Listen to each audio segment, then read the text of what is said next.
We're discussing a very commonly asked question in my practice. Patients often come in and ask, if I were to get liposuction, I heard that the fat just comes back or the fat comes back somewhere else. So the answer to that question begins with the fact that every human being has a certain number of fat cells in their body. Once those individual fat cells are removed, new fat cells do not come back in their place. However, the fat cells that remain, and there are always fat cells that remain, can get larger with time.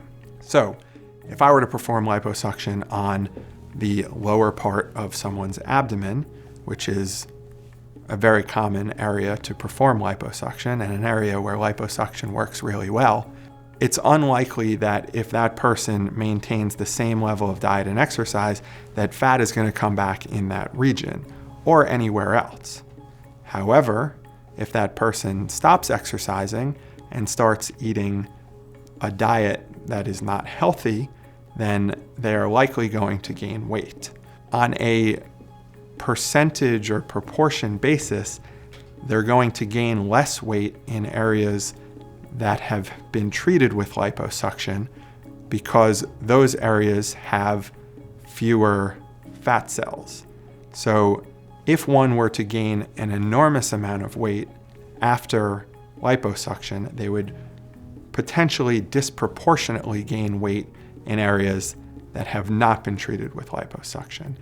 However, any fat cell that remains in the body can always increase in size. You're not, however, going to get new fat cells in the place of the fat cells that have been removed. I hope that answers the common misunderstanding about liposuction and whether or not the fat comes back or if it goes to another part of the body.